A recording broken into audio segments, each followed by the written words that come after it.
Welcome to smart class. আজকে আলোচনা করব পিএম পোর্টাল থেকে আপনাদের রিনিউয়াল লেটার কীভাবে ডাউনলোড করে সেটিকে আবার পুনরায় পিএমএস পোর্টালে আপলোড করতে হয়। প্রথমে আপনি লগ ইন করবেন। লগ ইন করার পরে আপনি 3 ডটে যাবেন, যাওয়ার পরে মেনুতে চলে আসবেন। আসার পরে দেখবেন রিপোর্ট রয়েছে, প্রোফাইল রয়েছে, রেজিস্টার রয়েছে, রিপোর্ট রয়েছে, এইচআরে যাবেন।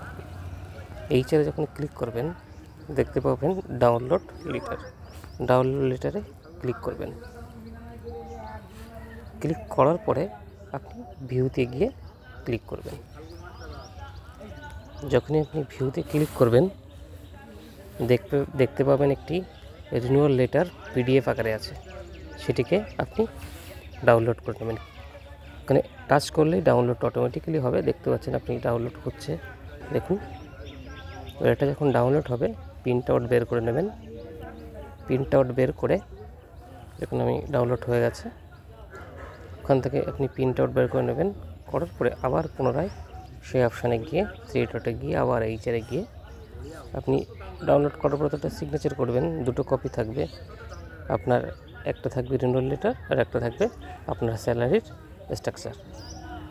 তো সেখানে দুটো জায়গায় অ্যাকসেপ্ট আছে, অ্যাকসেপ্টের জায়গায় আপনি দুটো সই করবেন, আপনার ডেটটা দেবেন। এটা আপনারই সই হলে হবে, এইচএমে সইয়ের দরকার হবে না। আপনি যদি চান এইচএম থেকেও সই করাতে পারেন।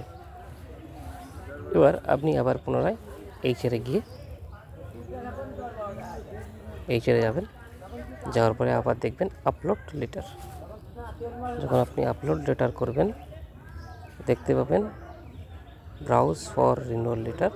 এখানে চুজ করে আপনি সেই ফাইলটা দিয়ে আপনি সাবমিটে ক্লিক করবেন। আপনার সাকসেসফুলি আপনার হয়ে যাবে। তারপরে আপনার একটা মেলও পেয়ে যাবে। এই ছিল আপনাদের ইনফরমেশান তথ্য আজকের জন্য। Thank you.